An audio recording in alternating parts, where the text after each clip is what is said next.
ان بچوں کے اپنے اپنے گھونسلے انہوں نے تیاری کی ہوئی ہے. یہ تو شادی کے سب کی بات نہیں کرتا, بڑے بڑے اچھے لوگ ہیں, لیکن کچھ کی بات کرتا ہوں.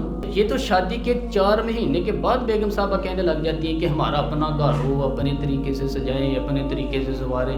یہ تو 4تھے مہینے بعد شروع ہو جاتی ہے, حساب شروع ہو جاتا ہے کہ پیسے میں کماتا ہوں تو بڑا فارغ ہے, تو چھوٹے کے بچے زیادہ ہیں. تو کن بچوں کی آپ بات کرتے ہیں, کن رشتوں کی آپ یار بات کر رہے ہیں کہ جن کے لیے زندگی جنہ لے تو پاپ کمائے کتنے نہیں تیرے گھر دے, بلا چکر سے نکل آؤ. یہ جو چلایا ہوا ہے توبہ کرو تو سچی کرو, کھری کرو. جتنے آپ کے بھائی آپ سے لڑ رہے ہیں نا پیسوں کے لیے, اس سے ڈبل آپ کی اولاد لڑے گی, ڈبل. یہ یاد رکھنا, سمجھ لینا اس بات کو. حضرت عمر بن عبد العزیز رحمت اللہ تعالی علیہ نے آواز دی اپنی بیٹی کو, بیٹی پانی کا گلاس لاؤ. تو کہا ابا جی آئی. پھر آواز دی بیٹے پانی لاؤ.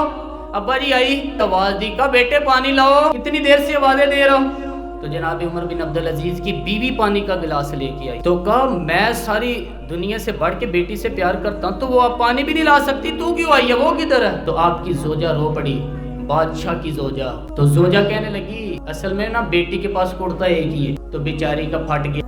آپ نیا تو لے کے دیتے نہیں, وہ اگر پھٹے کرتے سے آپ کے سامنے آتی تو اسے شرم آ رہی تھی, تو اندر بیٹھ کے کرتا سی رہی ہے, سل جائے گا تو آ جائے گی.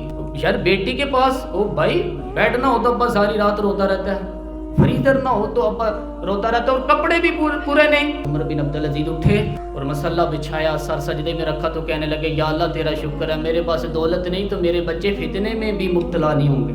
اگر مجھ سے پیار کریں گے تو میری ذات سے کریں گے, میری جیب سے نہیں کریں گے. شکر ہے تیرا, واپس آ جائیں, چکروں سے نکل آئیں. اور ایک بات اور, یہ جو جوان کہتے ہیں نا بوڑھے ہو کے مرنا ہے, یہ ان کی غلط فہمی ہے. موت تیار کھڑی ہے. پاکستان میں جوان موت کی ریشو زیادہ ہے بوڑھوں کی نسبت سے.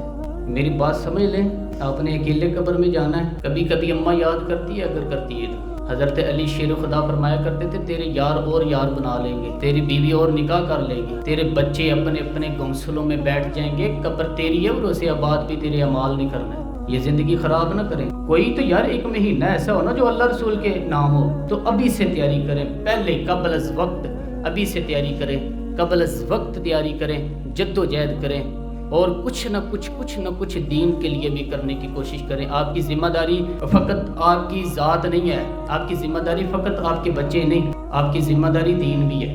دین کا کام کس نے کرنا ہے یار, دین کس کے ذمہ لگایا ہوا ہے, مولوی صاحب کے, پیر صاحب کے, خطیب کے, یا نعت خان کے؟ دین کس کی ذمہ داری ہے؟ نبی کریم علیہ السلام نے جس چیز کو سینے سے لگا کے رکھا ہے نا, وہ دین ہے. صلی اللہ صبح سے لے کر شام تک اللہ کے رسول جو منصوبہ بندی کرتے تھے وہ دین کے لیے کرتے تھے. نعرہ لگانا آسان ہے, تاجدار ختم نبوت نعرہ لگاتے ہو نا, لیکن یہ نعرہ لگاتے ہوئے پتہ ذمہ داری کتنی بڑھ جاتی ہے کہ اب دین کا کام مسلمانوں نے کرنا ہے, اس لیے کہ حضور آخری نبی ہیں. تو امت کو تو روٹی روزی سے فرصت ہی نہیں. امت تو بڑا پہاڑ جو ہے وہ سر کر رہی ہے, سویرے کام پہ جاتی ہے, شام کو واپس آتی ہے, روزی کما رہی, بڑا مشکل ہے. دین میری اور آپ کی ذمہ داری کا حصہ ہے.